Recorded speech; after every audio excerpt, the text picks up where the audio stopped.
Hello. నమస్తే అండి. Welcome to అమ్మ ఫ్యామిలీ లాగ్. ఎలా ఉన్నారండి? నేనైతే చాలా బాగున్నానబ్బా. ఈరోజు నేను మీతో నాకు తెలిసిన కొన్ని విషయాలు షేర్ చేసుకుంటున్నాను. ఆ విషయాలేంటి? ఆ విశేషం ఏంటి? మీరు చూసి లైక్ చేయండి, షేర్ చేయండి. నేను మీ శోభాని అమ్మ ఫ్యామిలీ లాగ్‌కి స్వాగతం, సుస్వాగతం. నిన్న నేను బస్సులో ఒక చోటకి వెళ్ళాననమాట. అక్కడికి వెళ్తే ఆ బస్సులోని ఒక కోడలు కూర్చున్నారు. నేనేమో లాంగ్ జర్నీ అనమాట. దగ్గర దగ్గర 3 అవర్స్ జర్నీ చేయవలసొచ్చింది.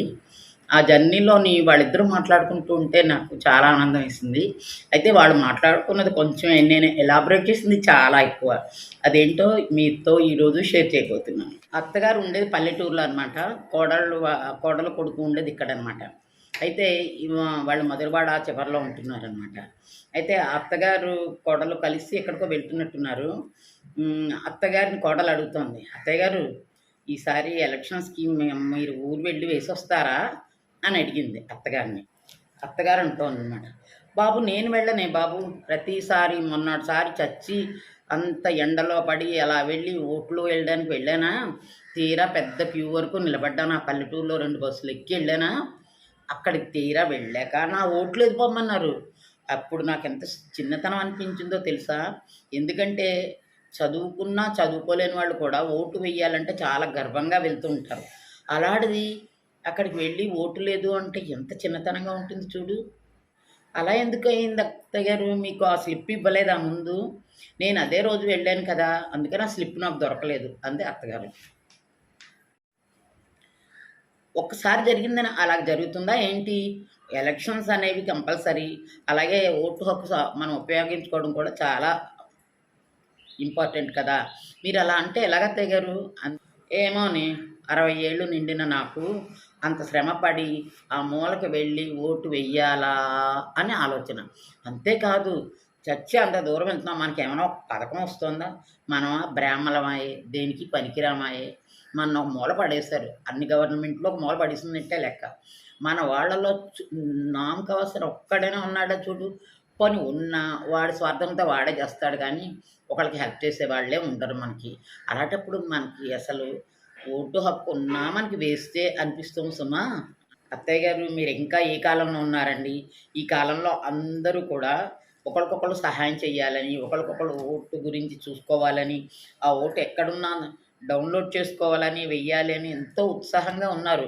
మీరేమో ఇలా మాట్లాడుతున్నారేంటి?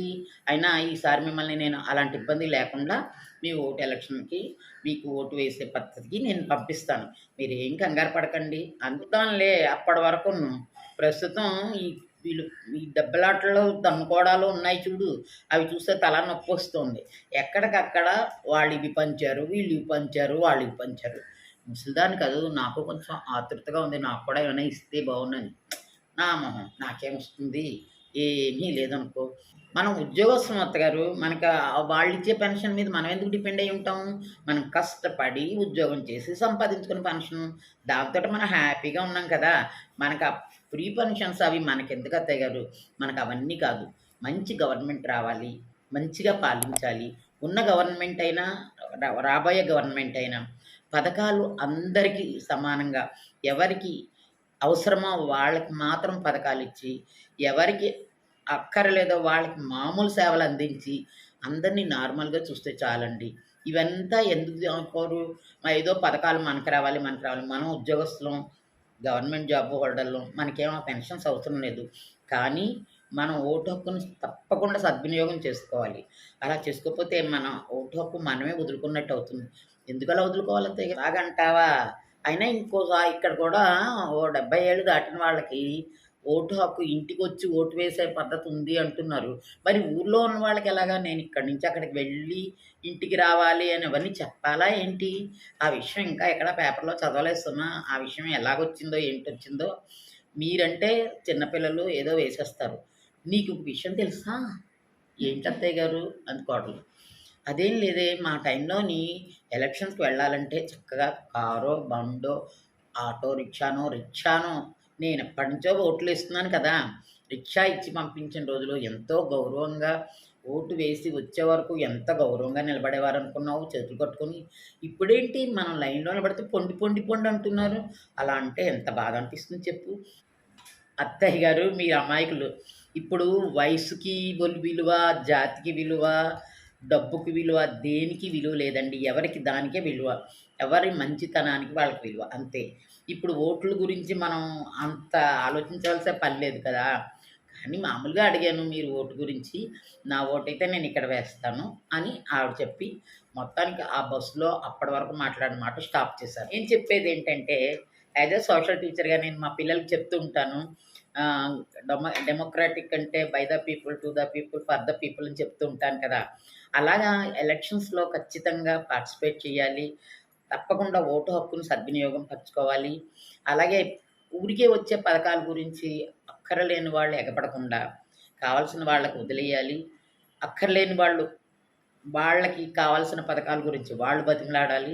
ఇలా చేయాలి. లీడర్స్ మీ అందరికీ కూడా మళ్ళీ మళ్ళీ విజ్ఞప్తి.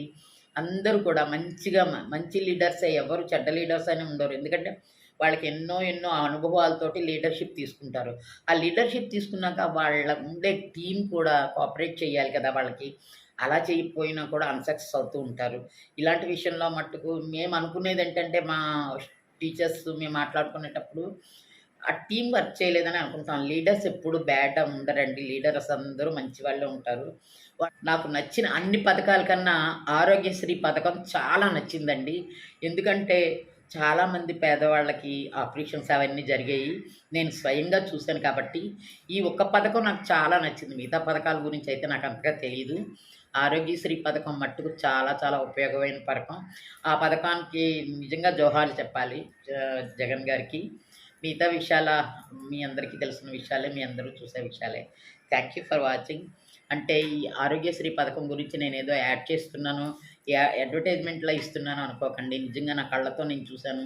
చాలామంది పేదలకు ఉపయోగపడింది. ఎప్పుడో ఒకళ్ళని చూడ్డానికెళ్తే హాస్పిటల్‌లో చాలామంది పాపం ఆరోగ్యశ్రీ వార్డు నిండా ఆడవాళ్ళను ఉన్నారండి. పాపం వాళ్ళకి ఏదో ప్రాబ్లమ్. ఆ ప్రాబ్లమ్‌లో తల్లిదండ్రులు అంత అఫోర్డ్ చేయలేని వాళ్ళందరికీ కూడా చక్కని పథకం ఇచ్చారు.